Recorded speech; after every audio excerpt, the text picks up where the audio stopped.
నమస్తే రమగారు. నమస్తే జయ. రమగారు, పూర్వజన్మ హ్మ్. మంచి చెడు ఈ జన్మకి మనకి అవి క్యారీ ఫార్వర్డ్ అవుతాయని చాలాసార్లు మనం మాట్లాడుకున్నాం. అయితే చెడు జరిగినప్పుడు ఎక్కువగా అనుకుంటూ ఉంటాం, ఏ జన్మలోనో ఏదో పాపం చేసుకున్నాం, ఏదో జరిగింది, దానివల్ల ఈ జన్మలో అనుభవిస్తున్నారు, అనుభవిస్తాము అని. అదే మంచికి అంత తొందరగా అనుకోలేకపోతాం రమగారు. అది పూర్వజన్మ నుంచి వచ్చింది అనుకోలేము. క్రెడిట్ మొత్తం నాదే, పక్కన వాళ్ళకి కూడా వెళ్ళొద్దు కనీసం. అలాంటి ఆలోచన ఉంటుంది కదా. జనరల్గా చేస్తారు, కానీ మన తాలూకు సుఖ దుఃఖాలు ఎక్కువ భాగం మనం ముందు నుంచి తెచ్చుకున్నవే ఉంటాయి. ఇప్పుడు చేసే క్రియలు, ఆలోచనలు అవి ఈనాటివి. కానీ మనకి ఏదైనా చాలా ఇబ్బందికరమైన పరిస్థితి, మరణాలు లేదా అనారోగ్యాలు, అవన్నీ కూడా పూర్వజన్మ నుంచి క్యారీ ఫార్వర్డ్ అవుతాయి ఖచ్చితంగా. ఇప్పుడు ఇవాళ మనం పుట్టాం జయ, ఇంతకుముందు మనం ఉన్నామా? అనుకుంటాం, ఉన్నామేమో, ఎక్కడో పుట్టుంటామేమో. అదే, అక్కడ ఏం చేసి ఉంటాం? అసలు ఎలా పుట్టామో తెలియదు కదా రమగారు. అక్కడ ఎలా పుట్టామో తెలీదు, ఏం చేసామో మనకి తెలియదు. కానీ ఇప్పుడు పుట్టేశాం మనం. ఆ ఏం చేసామో నీకు నాకు తెలియదు, కానీ మన చుట్టూతా కొంత ప్రపంచం ఉంది మనమే కాకుండా. వీటిని మనం ఏమంటాము? పంచభూతాలు అంటాం. పంచభూతాలనే పృథివ్య తేజో వాయురాకాశాలు. అవును, మనం మామూలుగా చెప్పుకునేటిది నిప్పు, నీరు, భూమి, ఆకాశము, గాలి. ఈ 5 వీటితో పాటు ఎప్పుడు ఉండేవాళ్ళు సూర్యుడు, చంద్రుడు, వీళ్ళు 7. దీంతోపాటు మనసు అనేది ఒకటి ఉంటుంది. అది చూస్తూనే ఉంటుంది. అది మనతో పాటు ప్రయాణం చేస్తుంది. ఈ గుంపంతా ఉంటారు. ఇప్పుడు మనం మరణించిన తర్వాత మనం మళ్ళీ పుట్టాం, ఇవే ఉంటాయిగా మన చుట్టూతా. ఇప్పుడు నేను కొత్త ముఖంతో పుట్టానని భూమి ఆకాశాలు మారిపోవు, పంచభూతాలు మారిపోవు, అవే పంచభూతాలు అలానే ఉంటాయి. మనసు కూడా ఉంటుందంటారా మళ్ళీ జన్మకి? ఉంటుంది, అది ప్రయాణం చేస్తుంది. కానీ దాని తాలూకా విషయాలు మనకు తెలియదు, ఏమీ తెలియవు. ఒక్క టింట్ లాగా ఉంటుందా రమ్మగారు? ఖచ్చితంగా. పంచకోశాంతర అంటారు వాటిని. అమ్మవారిని పంచకోశాంతర స్థిత అని చెప్తారు. 5 కోశాలలో ఉంటుంది అమ్మవారు అని. వాట్లల్లో ఒక్క కోశం, శరీరము పంచకోశాలతోటి నిర్మించబడి ఉంటుంది. ఒకటి జీవుణ్ణి అనుసరిస్తుంది, అది కూడా ఏంటంటే పూర్తి స్థాయిలో అనుసరించదు, సూక్ష్మ రూపంలో అనుసరిస్తుంది. అందువల్లనే ఇంట్లో ఎవ్వరికీ లేని సంగీతం ఒక పిల్లకి వస్తుంది. అవును, కుటుంబంలో లేదు అసలు. వాళ్ళ కుటుంబంలో అందరూ నిరక్షరాస్యులే. ఒకడు IAS అయిపోతాడు. సాధారణ కుటుంబంలో ఉంటారు, రోజు గడవని పరిస్థితిలో కూడా మీరు అన్నట్లుగా మంచి పరిస్థితుల్లోకి వెళ్ళిపోతారు వారు. ఒక మహాద్భుతమైన కుటుంబం ఉంటుంది, ఒక్క దౌర్భాగ్యపు మనిషి ఒకడు ఉంటాడు. వాడికి చదువు సంధ్య ఉండవు, నానా రకాల దురభ్యాసాలు వాడికే ఉంటాయి, సప్తవ్యసనాలు వాడికే వస్తాయి. అమ్మా నాన్న తాత మామ అందరూ అఖండమైన వాళ్ళు, మంచివాళ్ళు, గొప్పవాళ్ళు, సమాజంలో పేరెన్నిక కలిగిన వాళ్ళు. ఒకడు తన కర్మవశాత్తు అప్పుడు చేసినటువంటి సత్కర్మల వల్ల ఈ కుటుంబంలో జన్మిస్తాడు. కుకర్మల వల్ల అతను ఏ వ్యసనాలతో అక్కడ ఇచ్చేశాడో అదే వ్యసనం ఇక్కడ అనుభవించాల్సి వస్తుంది. ఇది తప్పదు. సో ఇప్పుడు మీరు చెప్పిన దాన్ని బట్టి మంచికైనా చెడుకైనా గత జన్మ అనేది ఒక లైన్ మన వెనకాల ఉంది అంతే. దాన్ని మనం రెండిటికి గుర్తుంచుకోవాలి. అందుకని మనకి ఇప్పుడు ఏం చెప్తారు? సత్కర్మలు చెయ్యి, సరైన పని చెయ్యి, లేకపోతే ఇది నీ వెనకాల పడి వస్తుంది. నువ్వు మంచి పని చేస్తే నీ వెనకాల వస్తుంది, నిన్ను మంచి దారిలోకి తీసుకెళ్తుంది. అవును, నువ్వు సరైన పని చేయకపోతే నువ్వు ఎలాగ పుడతావు? ఇప్పుడు చూడు, దేవాలయం ఇప్పుడు డబ్బులు తినేసినాడు కుక్కై పుడతాడని వింటుంటామా? మనకు తెలుసు, వింటాం అది మనం. అవును, ఇప్పుడు వీడివన్నీ తినేసినాడు, రేపొద్దున ఏం పుట్టబోతాడో అంటాం. మనకి ఈ శాస్త్రం తెలియదు, ఈ వ్యవహారం అంతా తెలియదు, కానీ ఈ మాటలు మనకు తెలుసు. ఇది ఎలాగూ జరగబోయేది. అయితే వచ్చే జన్మ నేను చూడను కదా, అప్పుడు ఏమవుతుందో నాకు తెలియదు కదా, నేను ఏదో ఒకటి చేస్తాను, నా ఇష్టారాజ్యంగా నేను జీవిస్తాను అని కనుక నువ్వు అనుకునేటట్టయితే అది నీ ఇష్టం. కాకపోతే ఈ కలియుగంలో ఏం చెప్తారంటే, ఈ జన్మలో చేసింది ఇప్పుడే అనుభవించాల్సి వస్తుంది అంటారు. మళ్ళీ మళ్ళీ ఇక్కడ అనుభవిస్తాము, మళ్ళీ పుట్టి మళ్ళీ అనుభవించాల్సి వస్తాము ఖచ్చితంగా. దాన్ని అసలు తప్పించుకోలేము. కథా చరిత్సాగరంలో చాలా కథలు చెప్పుకుంటూ ఉంటాం. అవునండి. అయితే ఇప్పుడు ఇది ఇంత టఫ్ సబ్జెక్టు, ఎన్నిసార్లు మాట్లాడినా మళ్ళీ కొత్తగానే ఉంటుంది, బోలెడన్ని అనుమానాలు వస్తాయి మనకి. అయితే అది కదా ఇది కదా, మరి వీడు బాగున్నాడు కదా, వాడు మంచివాడు కాదు కదా, వాడికి డబ్బు ఎలా వచ్చింది, రకరకాల ప్రశ్నలు వస్తాయి. వాడి అంతా కూడా ముందు చేసుకున్నటువంటి కర్మ, దానివల్లనే వస్తుంది, దీనిలో అనుమానం ఏం లేదు. ఈ కథలు భలే చిత్రంగా ఉంటాయి. ప్రాక్తన కర్మ అని చెప్తాడు, ముందు చేసుకున్నటువంటి కర్మానుభవం తర్వాత ఎట్లా ఫాలో అవుతుంది అని. అజరుడని ఒక వైద్యుడి కథ ఆసక్తికరంగా ఉంటుంది. ఒక ఊర్లో, శ్రీనగరం అనే ఊళ్ళో ఒక విలాసపురం అని ఒక పెద్ద మహారాజ్యం ఉందట. ఈ శ్రీనగరం అనే దేశంలో విలాసపురం అని మహారాజ్యం. ఈ విలాసపురానికి ఒక రాజుగారు ఉండేవారు. ఆయనకి కమలప్రభని చాలా సౌందర్యవతి అయిన భార్య ఉండేదట. చాలా సంతోషంగా ఉండేవాడు. కొంచెం 45-47 ఇయర్స్ వచ్చేసరికల్లా ఆయనకి కొంచెం వృద్ధాప్యపు సూచనలు కనపడేవి మొహం మీద. జుట్టు కొంచెం తెల్లబడింది, ముంగురులు తెల్లబడతాయి. చాలామందికి ముందు జుట్టు తెల్లబడుతుంది కదా. ఆయన అద్దం చూసుకున్నప్పుడల్లా ఆయనకి బెంగ వచ్చేది. ఏమిటి ఇలా ముసలాండి అయిపోతున్నాను నేను? ఈ ముసలి మొహంతో భార్యను సమీపించడానికి సిగ్గుగా ఉండేది ఆయనకి. భార్యాభర్త ఓ ఇంట్లో ఉండరు రాజులు. ఆవిడ అత్తపురం వేరు, ఈయన భవనం వేరు. ఈయన 2 రోజులకి, రోజు విడిచి రోజు 3 రోజులకు ఒకసారి ఆవిడ దగ్గరికి వెళ్తూ ఉండేవారు. అలాగే జరిగేవి అప్పట్లో. ఈ వ్యవహారంలో ఆ భార్యను చూడడానికి ఆయనకి సిగ్గుగా ఉండేది. ఎవరైనా ఈ ముదిమిని పోగొట్టే వైద్యుడు దొరుకుతాడా అని ప్రయత్నం చేసేవారు. ప్రయత్నం చేసే మంత్రులంతా, ముదిమి వయసుతోటి వస్తుంది, ఇవాళ మీరు పెద్దవాళ్ళైతే మీకంటే 10 ఏళ్ళు చిన్నదైన రాణిగారు ముసిలిది అవ్వదు, ఆవిడే అవుతుంది సహజంగానే. అయినా కూడా ఈయనకి కొంచెం దిగులుగా ఉండేది, ఎప్పుడు అద్దం చూసుకుంటూ ఉండేవారు. అయితే ఏమైందంటే రాజుగారికి ఇలాంటి ఉద్దేశాలు ఉన్నాయని తెలుసుకుని అజరుడు అనేటువంటి ఒక డాక్టర్, ఒక వైద్యుడు, భిషగ్వరుడు అని రాస్తారు, ఆయన ఏమన్నాడంటే మీ ముదివిని పోగొట్టేస్తాను నేను అన్నాడు. అనేసరికల్లా ఆయన చాలా ఉత్సాహం వచ్చింది.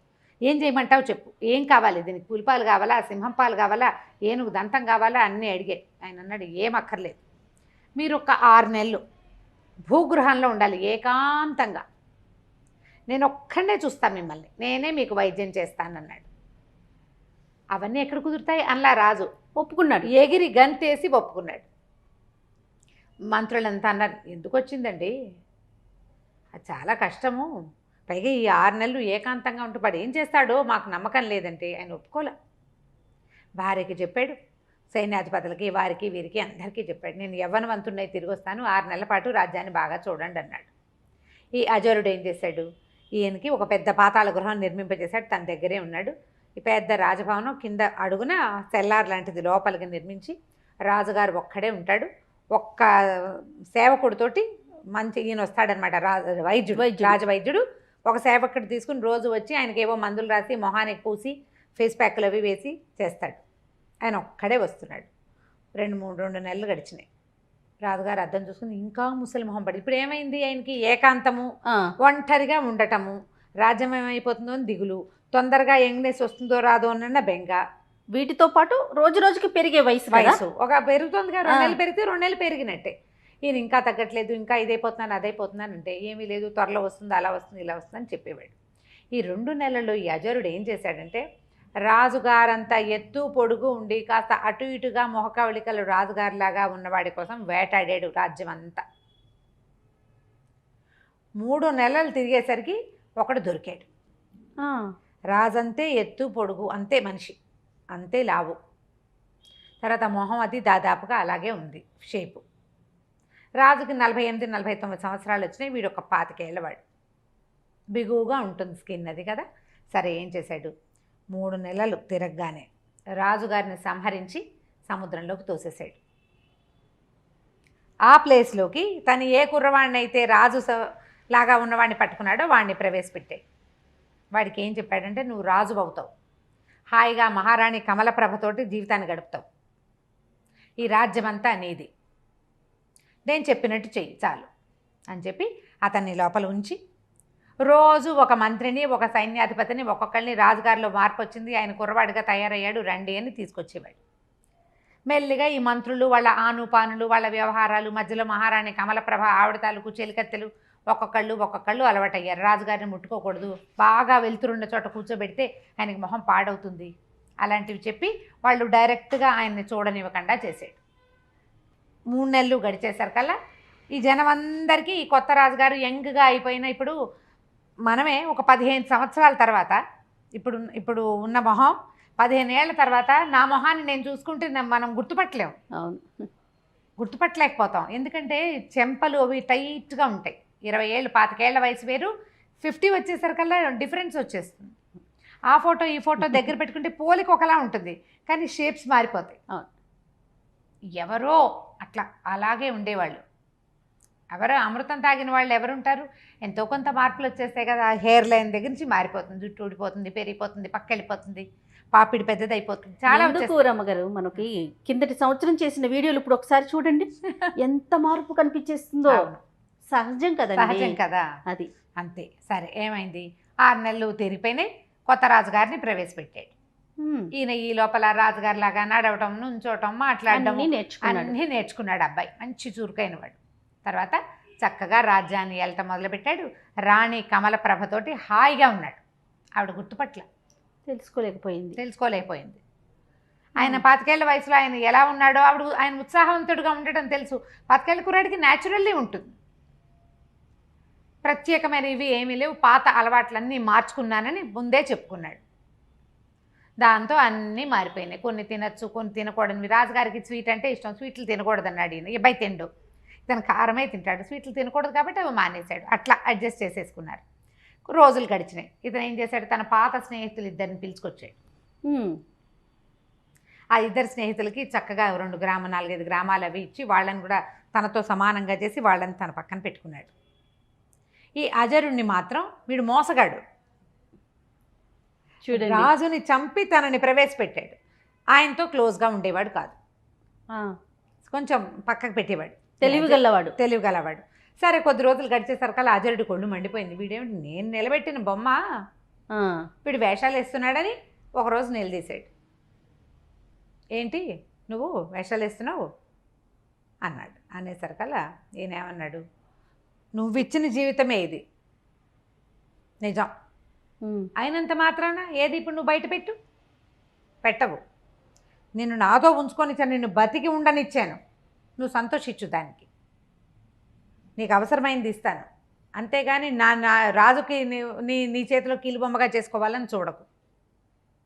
నేను ఇవాళ ఇక్కడ ఉండటానికి నువ్వు ఉపయోగపడ్డావు అంతే, నువ్వు కాకపోతే ఇంకోటి తెచ్చేవాడు నన్ను ఇక్కడికి అనేసరికి అజరుడు ఒళ్ళు మండిపోయింది. కానీ బయట పెట్టే మార్గం తనకి లేదు. తన జీవితం వాడిని పాడు చేస్తే తను మొత్తానికి నాశనం అయిపోతుంది, అంతే కదా. అందుకని అక్కడక్కడే తిరుగుతూ ఉండేవాడు. ఒకనాడు ఈ రాజు, అతని తాలూకు 2 స్నేహితులు, 2-3 మంత్రులు ఈ అజరుణ్ణి కూడా తీసుకుని ఒక చోట షికారుకి వెళ్ళారు. అట్లా నడిచిపోతుంటే పైనుంచి నీళ్ళు వస్తున్న ఒక చెరువులో, పైకి ఎక్కడి నుంచో ఆ చెరువులోకి నీళ్ళు వస్తాయి, బంగారు కమలాలు కొట్టుకొచ్చినాయి. అందరు కేరింతలు కొట్టారు. అయ్యో అయ్యో ఏదో పువ్వులు వస్తున్నాయి, చుట్టూ బంగారంగా ఉన్నాయని. ఈయన నీటిలోకి దూకి పువ్వులు చేత్తో పుచ్చుకున్నాడు. సంతోషించి అజరుణ్ణి అన్నాడు, అజరా నువ్వు ఈ పువ్వులు ఎక్కడి నుంచి పుట్టుకొస్తున్నాయో అక్కడ చూసిరా అని పంపించాడు. మిగిలిన వాళ్ళంతా అజరుడిని తన మీద ఆపేక్షతో పంపించాడని భావించారు. అజరుడు తను ఏదైనా సంహరించడానికి పంపాడేమోనని భావించాడు. ఇక మరి రాజాజ్ఞ, ఒక ఒంటరిగా ఉన్నప్పుడు నువ్వు చెప్తే నేను చేసేది ఏమిటి అన్ను, ఇక్కడ ఇంతమంది ఉన్నారు కదా, ఏం అనలేకపోయాడు. అజరుడు నడవటం మొదలుపెట్టాడు. అతను దూరంగా వెళ్ళటం చూసి వీళ్ళంతా రాజకోటలోకి వెళ్ళిపోయారు. ఈ నడిచి ముందుకు వెళ్ళిన అజరుడు చాలా దూరం వెళ్ళాక ఒక పెద్ద మర్రి చెట్టు కొసన వేళ్లాడుతున్న ఒక మానవ కంకాళం కనపడింది అతనికి. తను అక్కడికి వెళ్ళాక చిన్న మబ్బు బట్టి వాన పడింది. వాన చినుకులు కొన్ని ఈ కంకాళం మీద పడుతున్నాయి. కంకాళం మీద పడినటువంటి వాన చినుకు నీటిలో పడంగానే బంగారు పుష్పం అయిపోతాం. అబ్బా, ఆ పుష్పమే పైనుంచి కొట్టుకొచ్చి ఈ చెరువులోకి వస్తాం. నేను ఆశ్చర్యపోయాడు. ఏమిటి వీడికి, ఎవడిది మానవ కంకాళం, మనిషి కనపడుతున్నాడు, డెడ్ బాడీ, అస్థిపంజరం లాంటి కంకాళం, అస్థిపంజరం, మానవుని అస్థిపంజరం మనకు తెలుస్తుంది కదా, దాని తల అన్నీ కనపడుతున్నాయి. ఏమిటి విషయం, ఎలా సాధ్యం అని చెప్పి ఏం చేశాడు, ఏమనుకున్నాడు, చూద్దాం ఏమవుతుందోనని ఆ చెట్టెక్కి ఆ కంకాళాన్ని నీటిలోకి తోసేసి దిగి నడుచుకుంటూ వెళ్ళిపోయాడు. మళ్ళీ వెనక్కి వచ్చాడు రాజుగారి దగ్గరికి.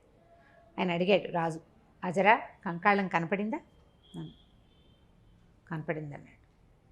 చాలా చిత్రమైన చోటు కాదు అది అన్నాడు. చాలా చిత్రంగా ఉంది, ఏమిటో ఆ ఆశ్చర్యానికి కారణం తెలియదు. నేను కంకాళం పడేస్తే ఏదైనా జరుగుతుందేమో అనుకున్నా, కానీ ఏమీ జరగలేదు. ముందు మాత్రం నేను చూశాను, దాని మీద నుంచి పడినటువంటి నీటి బిందువులన్నీ బంగారు పువ్వులు అయిపోయినాయి.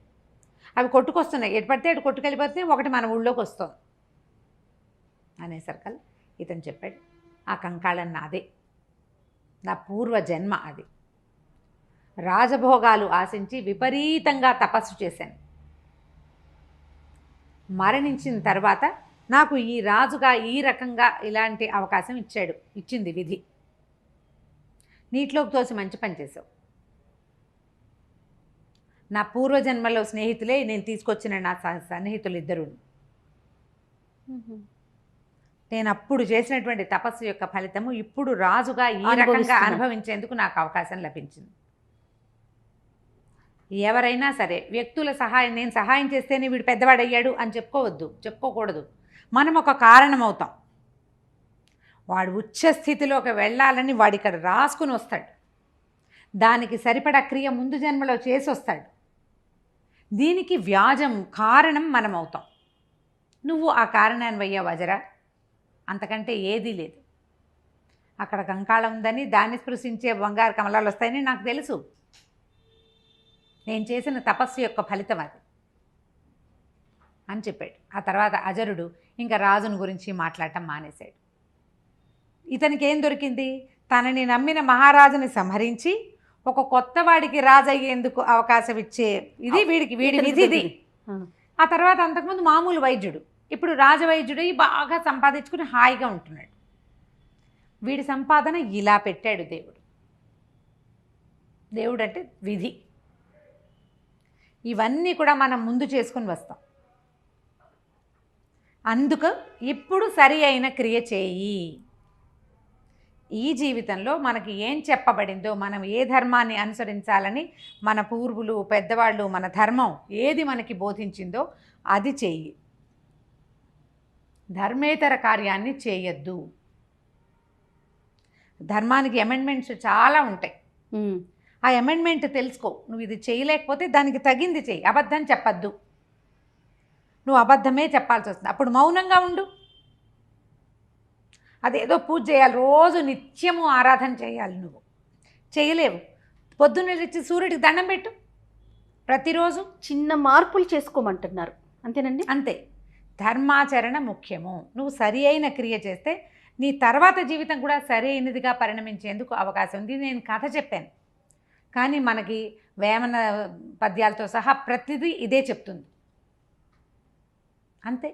మనం ఏట్ల మధ్య దొండ గింజ పెట్టాం, దొండ మొక్క పెట్టాం, దొండకాయలు కాస్తుంది. చేతి దొండ పెట్టావనుకో ఏం కాయ కాస్తుంది? కూర వండుకోగలమా మనం? చేతి దొండే కదా. అంతే కదా. సరి అయిన విత్తనాన్ని నాటితే సరి అయిన చెట్టు మన విత్తనంలో ఉంది. మనం అది సరి అయిన క్రియ చేయాలి. కుకర్మలకి వెళ్ళద్దు. నేనే గొప్ప, వారు కొంచెం ఒక మంచి పరిస్థితిలో ఉండటానికి దానికి నేనే కారణం అని భుజాలు ఎగరేయొద్దు. భుజాలు ఎగరేయటం కూడా అనవసరమే. ఎందుకంటే వాడు అక్కడ ఉండాలని వాడు రాసుకొచ్చుకున్నాడు. నువ్వు దానికి కారణమయ్యావు. అంతే. కరెక్టే. ఆ మనిషికి కృతజ్ఞత భావం ఉండాలి కదా. వాడి కర్మానుభవాన్ని బట్టి వాడికి ఉంటుంది. అప్పుడు మళ్ళీ జన్మలో అతను అనుభవిస్తాడు. వాడి కృతజ్ఞత ఉందనుకో, వాడికి సుకర్మ చేసినట్టు. లేదు, ఇదంతా నాదే క్రెడిట్, నా గొప్పతనంతో, నా పూర్వ జన్మతోనే నేను ఈ పరిస్థితిలో ఉన్నాననే భావన ఉందనుకోండి, ఇప్పుడు వాళ్ళు ఖచ్చితంగా మరో జన్మలో అనుభవించాల్సింది వాడు అనుభవించాల్సిందే. అంతే. మన ఆలోచనలు, మన విధానాలు మన తాలూకు భవిష్యత్తుని, మరు జన్మని నిర్దేశిస్తాయి. వాటిని సెటిల్ చేసేవి ఇవే. బహుశా ఇలాంటివి ఉండబట్టే ఈ జన్మలో సక్రమంగా ఉండటానికి ప్రయత్నం అన్నా చెయ్యి అని చెప్తారు. అంతే కదా. అంతే. ఇప్పుడు సరిగ్గా ఉంటే కృతజ్ఞతగా ఉండు, భక్తిగా ఉండు, ధర్మపరత్వంగా ఉండు, సాధ్యమైనంత. సహాయం చేయలేకపోతే పోని బానే, కనీసం అపాయం అవతల వాడికి ఇబ్బంది పెట్టకు, అదైనా చెయ్యి. ఇబ్బంది అయినా పెట్టకుండా ఉండాలి. అందుకని ఈ కథలు చెప్పుకుంటాం మనం. ఖచ్చితంగా అండి, ఖచ్చితంగా ప్రతి ఒక్కరికి తెలియాల్సిన కథలు ఇలాంటివన్నీ కూడా. అంటే మన జీవితానికి సంబంధించిన విషయాలు కదా రమ్మ గారు. అద్భుతం, చాలా బాగుందండి. నమస్తే రమ్మ గారు. నమస్తే జయ.